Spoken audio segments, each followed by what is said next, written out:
A ceasefire agreement between Israel and Hamas on October 10th resulted in Israeli troops pulling back behind this designated boundary, referred to as the yellow line in this map of Gaza. Despite the ceasefire, Israel continues to restrict outside aid and food supplies from entering Gaza.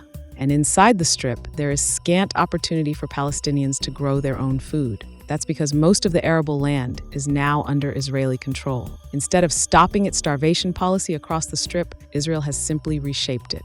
Al Jazeera's digital investigations team, SANAD, analyzed satellite imagery of agricultural land in Gaza since the ceasefire came into effect. What the team observed was striking. About 62% of Gaza's fertile land now sits behind this so-called yellow line, including the most fertile soil in Gaza's north, seen here in red. The areas marked in brown, green, and gray represent low or very poor soil fertility, land that can be farmed but that won't produce much. The best areas for growing wheat and vegetables, the pillars of Gaza's food system, are mostly out of their reach. In other words, Israel controls Gaza's food resources. Satellite data from July 2025 adds to this stark picture. According to UNOSAT, 86% of Gaza's farmland has been damaged or destroyed after nearly 2 years of bombardment, seen here in red.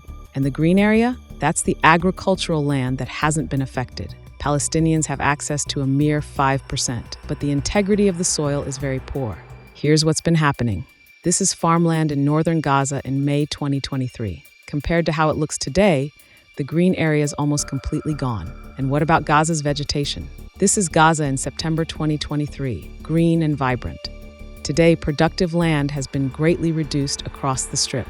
During Israel's genocidal war on Gaza, its military has turned farmland and greenhouses into military outposts. And with cemeteries destroyed or inaccessible, Palestinians were forced to bury their dead wherever they could, including on arable land.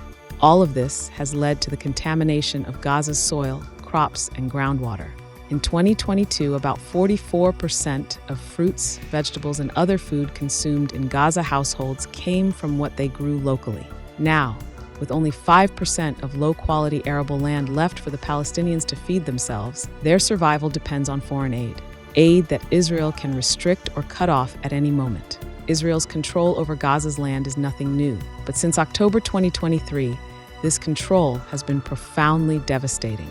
It has caused damage so severe, it now threatens Gaza's ability to sustain life. The data SANAD analyzed makes one thing clear. Israel's starvation of Gaza hasn't ended with the ceasefire. It has simply taken on a new form, one defined by control over the most fertile land and the systematic destruction of Gaza's agricultural sector.